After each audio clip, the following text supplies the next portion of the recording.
Yo, what's going on guys, it is Fox90 here, welcome back to a brand new video and another episode of the F1 debate for you guys today here on the channel. Today, we're going to be talking about the Las Vegas Grand Prix weekend, the inaugural Vegas GP. Did it succeed, did it fail, or did it do exactly both? And then we're going to look into the season finale at Abu Dhabi and find out if there's anything interesting for us to actually pay attention to. But if you have enjoyed the video though, drop a like, subscribe if you're new around here as well. We've got 2 more F1 debate videos, and then somehow I would have gone through a whole season of making F1 debate videos for every single Grand Prix, and I have no idea how I've achieved it, but it is what it is. Now, let's start off with the Vegas Grand Prix circuit. And first things first, is it actually a good circuit? After watching it now, after seeing the cars on track, more importantly, whether that was in the race or practice, that's if, you know, they actually did some of the practice sessions.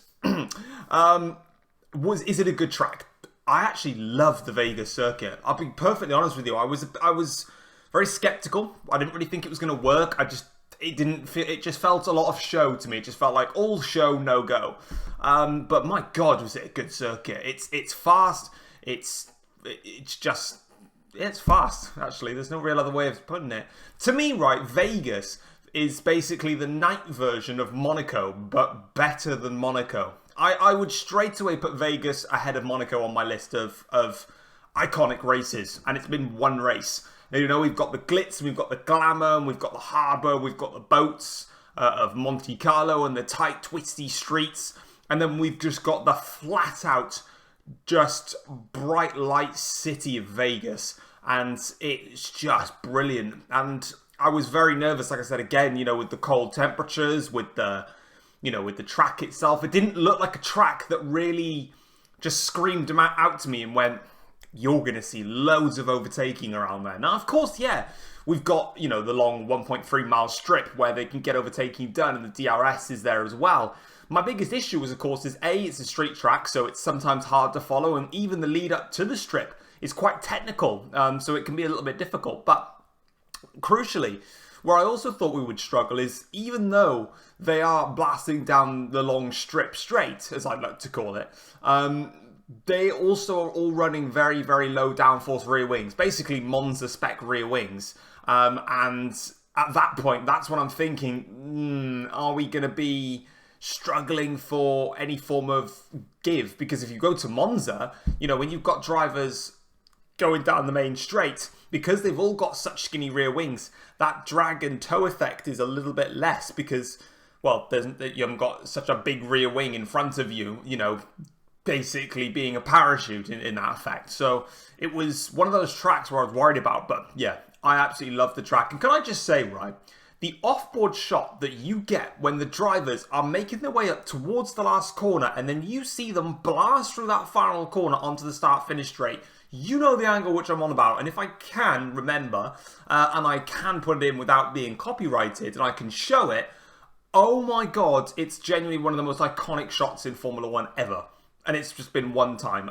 Do you know what? I hold my hands up. The upside down pig circuit, Vegas, massive, massive success. I love the track, and it's one of those where we go to now, and I think, yeah, do you know what? I'll happily be excited for another Grand Prix there. But it begs me now the real question, and you guys can let me know on this. If you guys are from the US, more importantly, which I believe I've got some US audience members, so let me know if you are in the comment section down below. My issue now is we've got the United States Grand Prix, which is held in Austin. You know, a proper racetrack, basically. You know, with some iconic corners on that calendar as well. The super long run up to the hairpin of turn 1. The S section. They've got, obviously, the long straight. The triple right-handers in there. It's a very, very fun racetrack to go to and to watch. We've then got... So that's sort of like our traditional... what's the word? A traditional racetrack race in the US, right?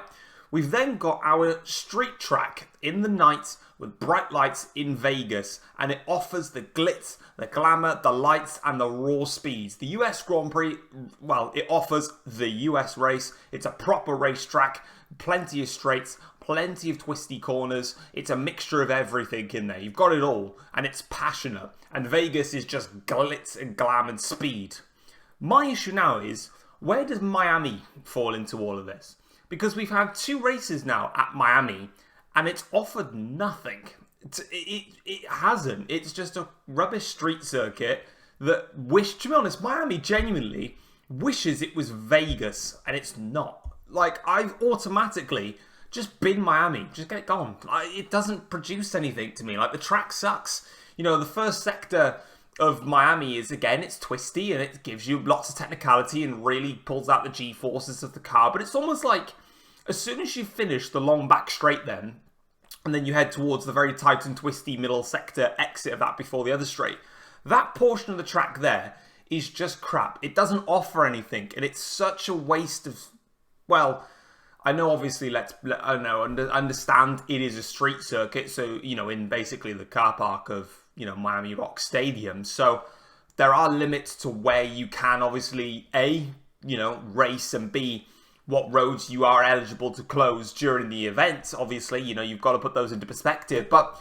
Miami just, all of a sudden now, after Vegas' success, offers nothing anymore. It's not one of those circuits where I go to and I think there's a reason why F1 races in Miami. And there's quite a few tracks where I think, well, why does F1 even bother going there?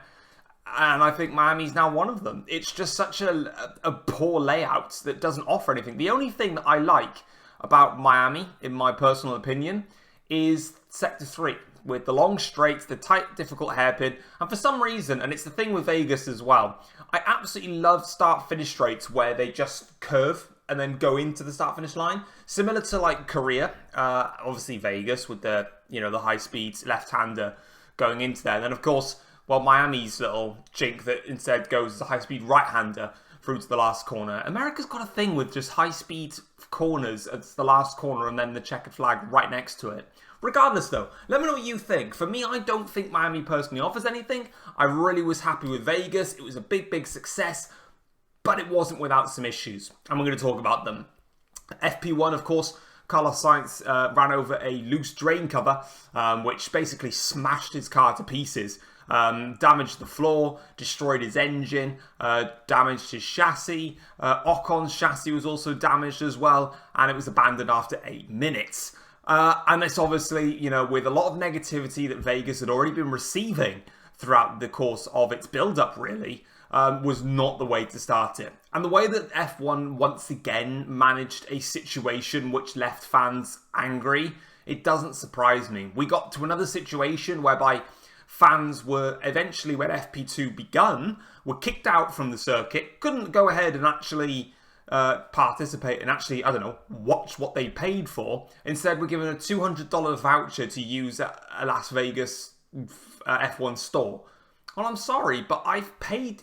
I haven't paid, obviously, because I never went. But fans pay money to go and watch the sport, and then you're not even going to offer a refund. And they didn't even say sorry in any of their statements that they brought out. They were just like, oh yeah, we do this, that, and the other, and blah, blah, blah, and I don't know how to come up with something to make it sound like I'm trying to be apologetic without saying the word sorry, which is very simple to say.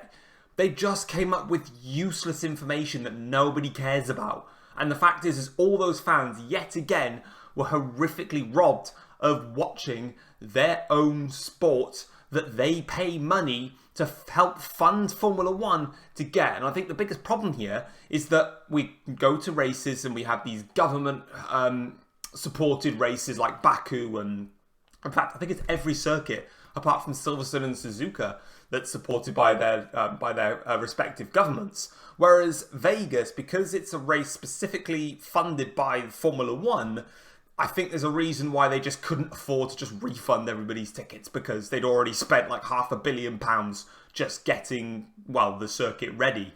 But credit for them to getting it ready. And my argument with regards to the whole, they didn't, you know, the drain cover issue and how street tracks in Vegas is rubbish and should be abandoned.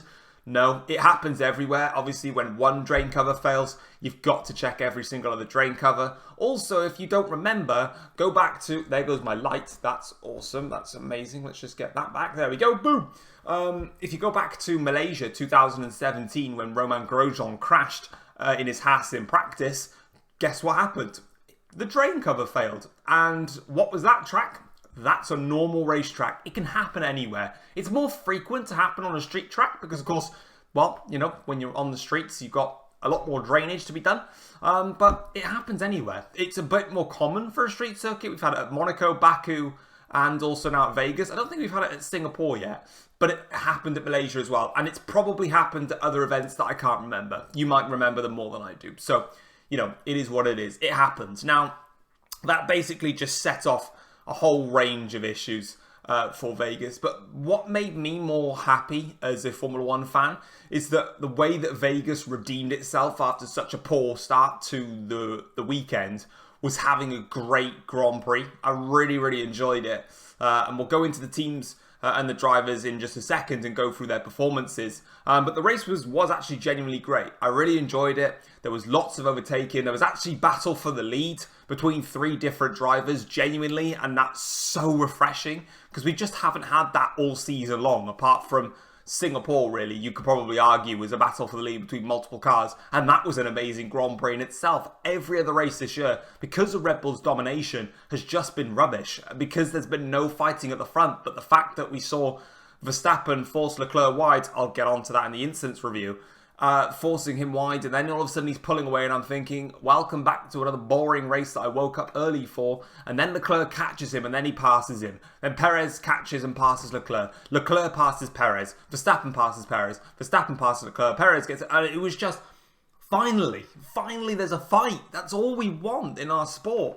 Now, we can't get it every single year. You know, let's look at the last 8 years when Mercedes won the title. You know, half of Mercedes' title-winning dominance of 8 years was no fighting, you know, probably a bit less than that. Well, no fighting between multiple teams. You know, Hamilton and Rosberg had their duels in 14, 15, 16. 17 and 18 was title fight city. 19, you could kind of write off 2019. You could write off 2020, and then 21 obviously was 21. But that's what we want. We just want fighting at the front. And as per what I've said in all my videos, it's not up to Red Bull to produce the fighting for everybody. It's for the other teams to get their act together and get it done. And I also put out an interesting post. I actually haven't seen the results of this. Now, obviously at Vegas, we ran, apologies for looking down, it's because I'm getting my phone up to actually showcase this.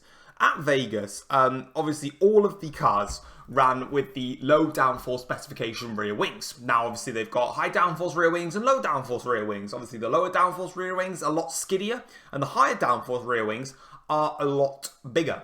And it kind of actually just put a random question in my head, which I put out saying, a random F1 debate question: do you like F1 cars more when they run the low downforce skinny rear wings or the higher downforce rear wings? For me, it's genuinely very, very difficult to which type of rear wing configuration I prefer. Now, don't get me wrong, in this current era of Formula One, these new ground effect cars, the skinny downforce rear wing configurations that a lot of the teams use are relatively ugly, especially when they've got a cut on the top flap to reduce drag. It just, yeah, it's ugly. But, you know, the teams like Ferrari, for example, their skinny rear wings are genuinely just, you know, quite nice. And it kind of begged me the question, what did you guys prefer? Now, I put a poll out, and I'll put it on the screen if I forget, and if I do forget, then I'll end up showing you on my phone anyway. And it was 160 people voted, so thank you for doing so. 38% of you like Formula One cars more when they've got skinnier, lower downforce rear wings on, and then 62% of you prefer it when they've got higher downforce, big rear wings on. And I'll showcase it just like there. You can see with the high downforce, low downforce, it's quite terrible. But, you know, we'll stick it up to the camera so you can kind of see it. It's very poor to see, but, you know, hopefully I'll have it on the screen anyway, and it'll just block what I just showed you on my phone. And yeah, that was just a really, really weird question that I just thought to myself. I genuinely can't think of what type of rear wings I like the look of more in Formula One. I'd probably say I prefer cars with skinnier downforce rear wings. I don't really know. I like them both, and that's why I just can't really pick. So I'm just not going to. That's why I just wanted to check with that. Anyway, let's go to the teams and drivers then. See how everybody got on the weekend, in my opinion. Starting with Red Bull, a 1-3, nearly a 1-2. Sergio Perez is going to be kicking himself for not getting that second place in the race. Twice in a row now, he's lost the position on the last lap of the race. But Charles Leclerc, with probably one of the best overtakes of the year on such a slippery surface, from a long way back, mind, on that strip. But yeah, Verstappen, obviously he did the bit that he needed to do, won as per usual. Sergio Perez, great recovery drive from him though in the process.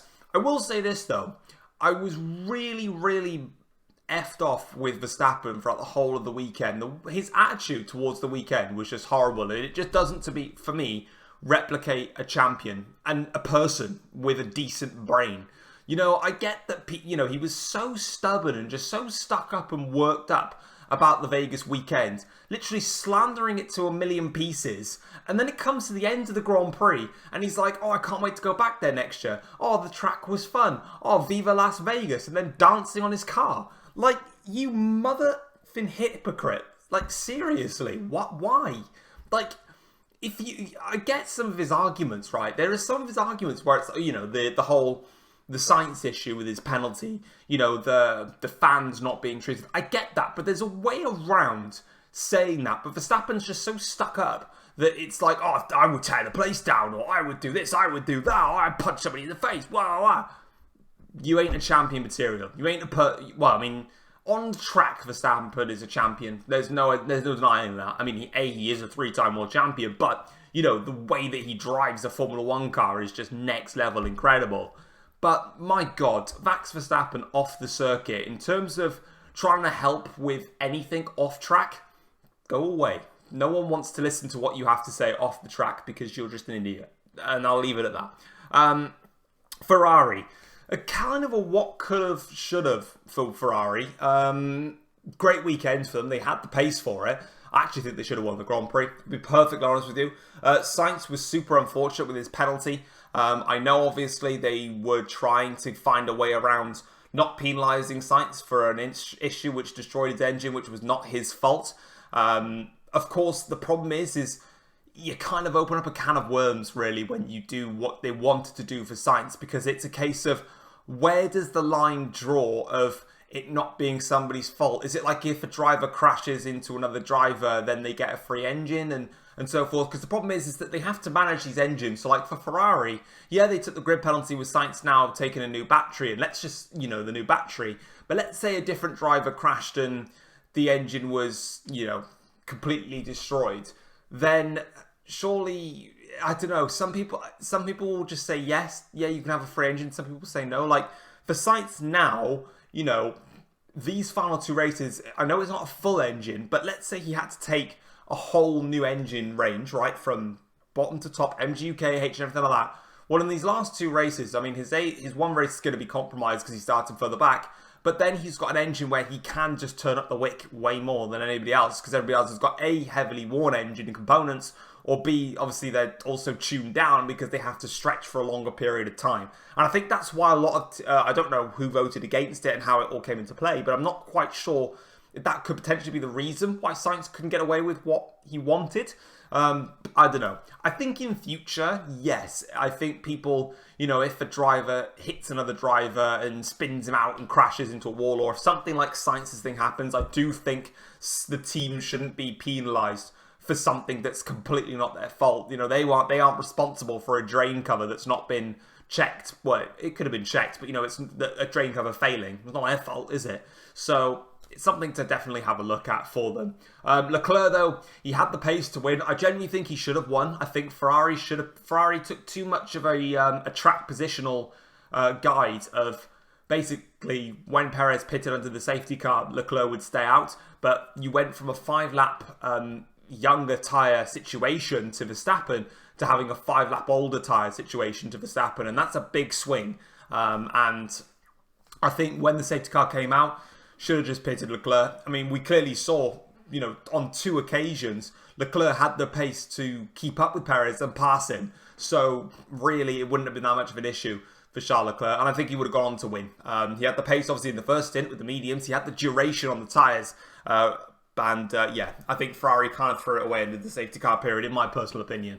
Mercedes, another case of what could have, should have. Both of them had really, really good pace, actually. Russell, not so much in the first stint, kind of struggled a bit. In the second stint, a little bit more. Hamilton had amazing pace in that first stint, really, really quick. And then obviously had such an unfortunate touch with Oscar Piastri. It was no one's fault. It's just a racing incident, and Hamilton had to do a whole lap with a puncture, which ruined his race. But he managed to recover to P7, so, you know, P7? Yeah.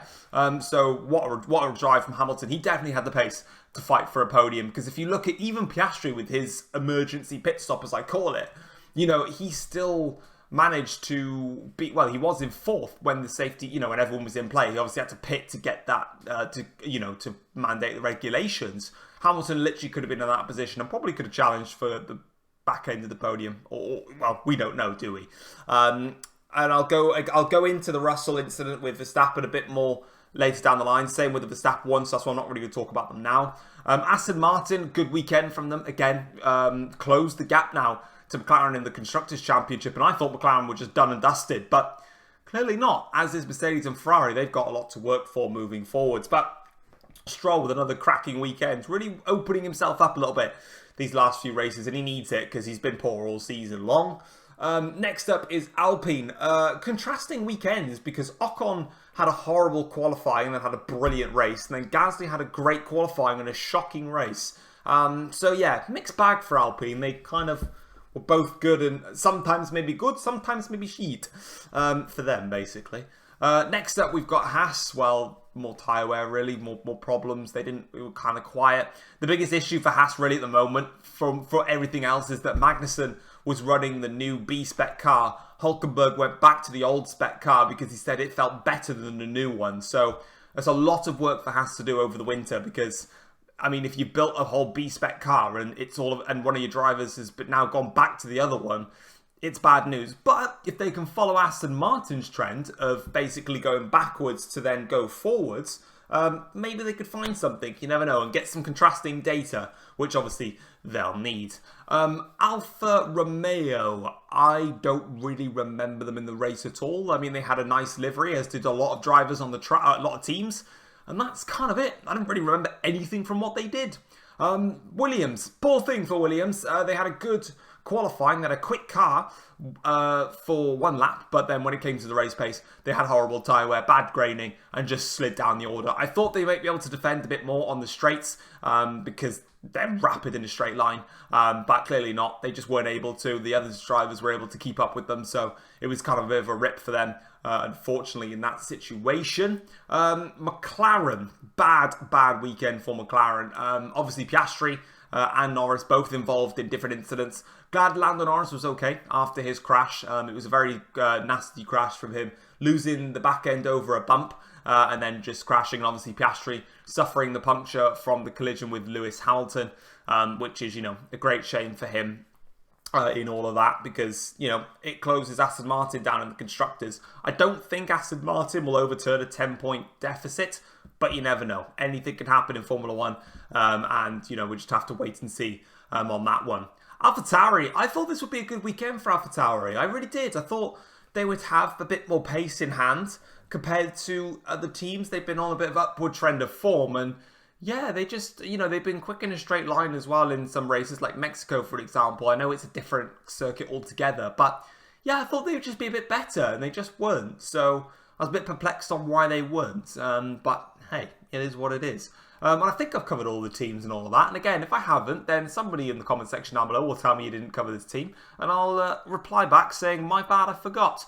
But that is it pretty much for the rundown of everything. So what I'm going to do now, so we're going to go to the incidents panel. And we're going to go and have a look at some of the incidents that happened during the race itself and give my thoughts and opinions on them. And then we will wrap up the video by going through my predictions for the Abu Dhabi Grand Prix. All right, back to the incidents panel then for this Las Vegas Grand Prix. And what we're going to be talking about is, first of all, the start. I mean, we saw what the penalty was. And then we're going to talk about another incident that happened a little bit later on, obviously the Russell and Verstappen incident. So first things first, starting with the start. It's kind of a clear-cut one. I don't really need to talk about this one too much. I don't really think there's many disagreements really on what happened.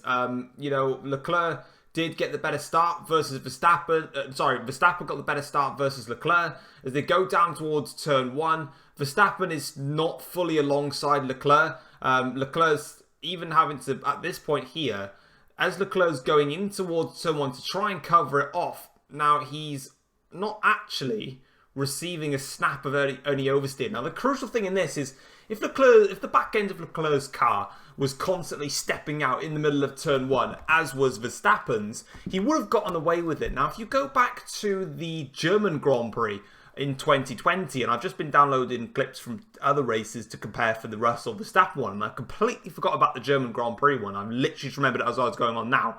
The thing is everyone went wide at turn 1 because it was so cold. I mean, Bottas held position anyway, but Bottas also went wide. Literally everyone went wide. Now here, not everybody went wide, but the thing is Leclerc's not really struggling a lot in terms of overall performance of actually making it into the first corner. The issue that he's got is that right here, that his steering wheel is locked because that little shadow right by here is Verstappen's front wing. And there he comes, there he goes, and Leclerc doesn't really have anywhere to go. Verstappen's gone all the way off the circuit.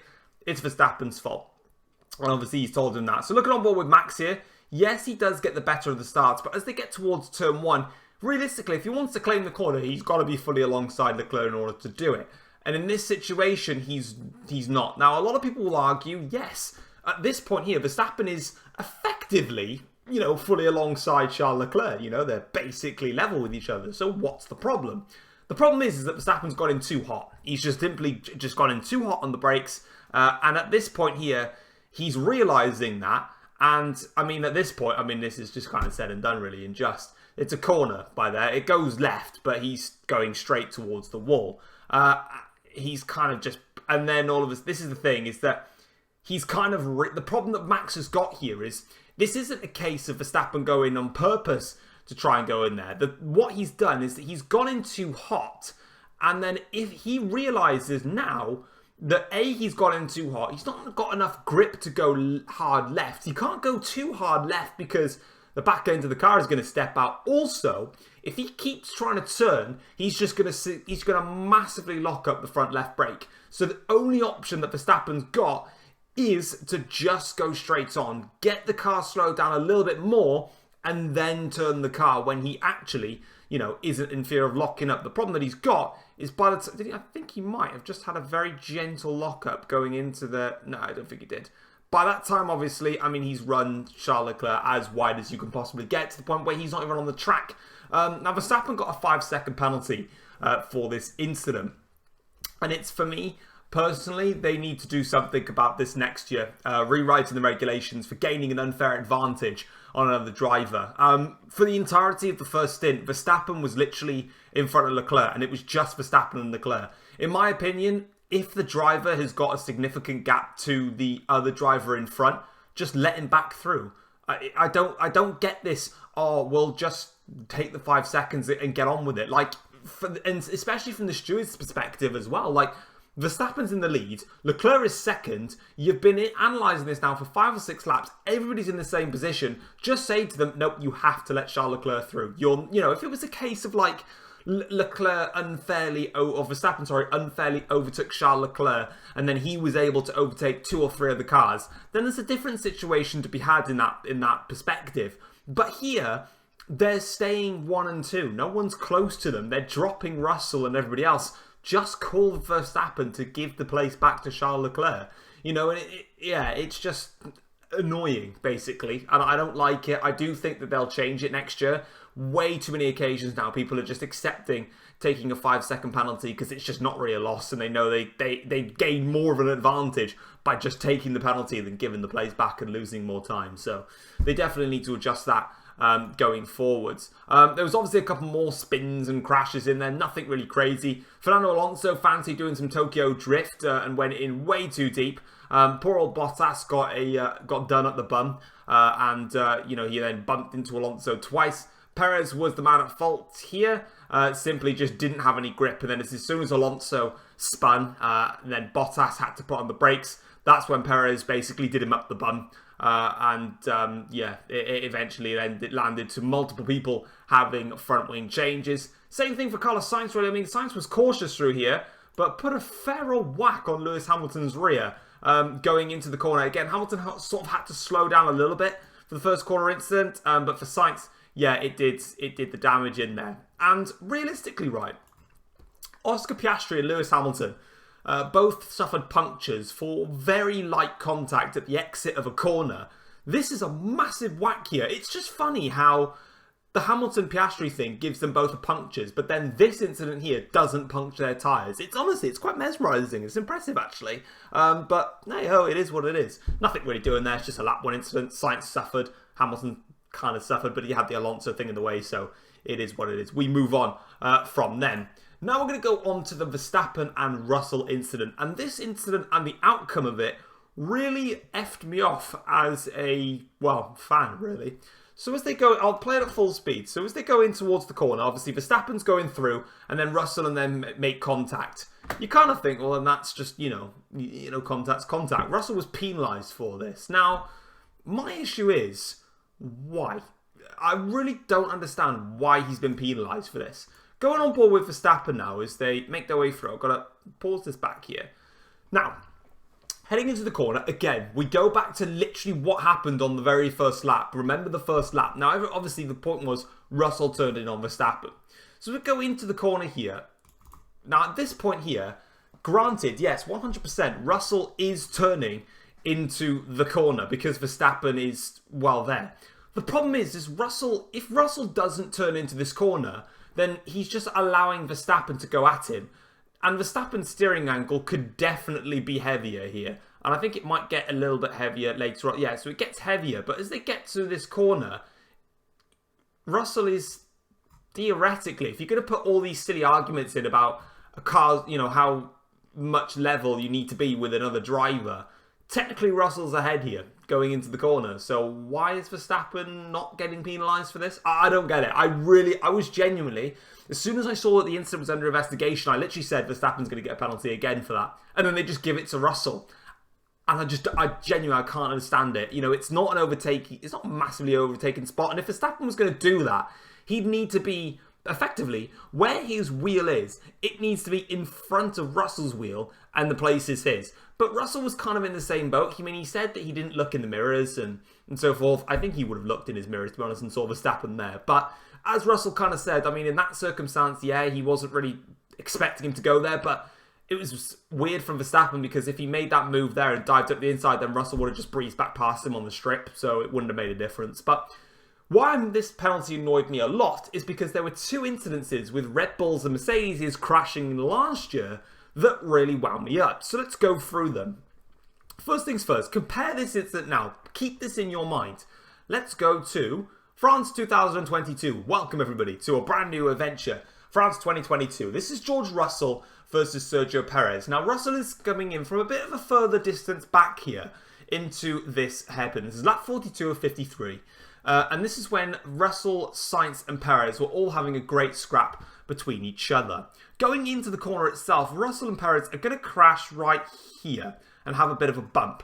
Now look at the distance and the wheel sections between Russell and Perez's car here. Now obviously if Russell's car here is a couple of inches further forwards, then the same type of crash is going to happen where the front wing gets damaged and the wheel rim cover for Perez gets damaged. Now Russell's diving in from a little bit of a distance back. Now there's not necessarily here as much of a turn-in, should we say, from Perez compared to the Russell and Verstappen incident. This incident was just deemed racing incident. Excuse me, I'm completely fine with this being a racing incident. It doesn't look to me like a full-scale turn-in, you know, compared to the Russell and Verstappen one, which in fairness, it was a lot more of a Russell turning into the corner moment. The problem is, it's a very tight corner that it's a lot tighter because the way that the corner works, and then you sort of you flick in a lot more left, then take the curve out right, and that kind of annoyed me. But where there was front wing damage and a wheel rim cover broken was Brazil 2022. Hello everybody, I remember this one because this made me shout when I was watching it live. We've obviously got the incident between Hamilton and Verstappen in Brazil 2022. Now, where this gets quite annoying is if you look here now, going into the corner, they crash at the same point. And to be honest, I think Hamilton turns in probably about the same amount as what George Russell did. And look at the gap again between the wheel and the tyre. Now, the difference is between in terms of the turn-in on Verstappen and Hamilton here versus the Russell and Verstappen incident is that in the Russell-Verstappen incident, the corner itself is a lot sharper in terms of turning and braking. Here in Sao Paulo, this S section, it's obviously a high-speed corner, but it's not as sharp compared to that braking zone, and there's a little bit more in there. But again, in this circumstance, Verstappen on the inside was given the 5-second time penalty. But for the same incident where the Verstappen's in the same position as he was this time last year, it's Russell that gets the penalty. There's just, for me, whether I think that Verstappen should have been penalised or whether Russell should have been penalised, for me, I don't think any of them should have been. They just went for an overtaking spot in a zone which isn't an overtaking spot, and the two of them collided. It happens in racing. I don't think Russell and Perez should have been penalised like they weren't in that situation. The Verstappen-Hamilton incident, I was biased during this Grand Prix, so I instantly said that Verstappen should have been penalised. On reflection now, it's just a collision into the corner. They just raced too aggressively. And then again in the other one, Verstappen went in aggressively into the corner and Russell wasn't aware of that coming in. So I don't really think it was a penalty. I thought it was really, really unfair for Russell. I don't agree with it, but I'm not an FIA steward, so my opinion is just, well, my opinion and won't affect anything. So the prediction for the Abu Dhabi Grand Prix, what I think is gonna happen. Well, Red Bull obviously will be the team to beat around there, but it's a very interesting circuit where I think the likes of Ferrari will also be, again, very competitive. And I think Mercedes will be, actually, because they surprised me a lot in Vegas with such a high-speed circuit that they actually had very good drag reduction levels. It's going to be interesting, I think, overall in the race. I'm not quite sure as well which downforce configurations they're going to go to. Are they going to go high down, medium to high low downforce, or are they just going to go straight low downforce packages? It'll be interesting to see what setups they all run. And at the end of the day, look, I just want to have nice one lights. There we go. I just want to have a fun race. I just want them to, do their bit and enjoy. And just have a great race and enjoy it. That's all I want to have. And if it doesn't happen, if Verstappen wins by 50 seconds, well, I'll be sitting here in my next F1 debate video going, thank God this season is over. And we can move on to the next one. But speaking of moving on to the next one, thank you guys very much for watching this video. If you have enjoyed it, drop a like, subscribe if you're new around here as well. And I will see you for the next one of the F1 debates, my final one of the year. Take care all, guys. Peace.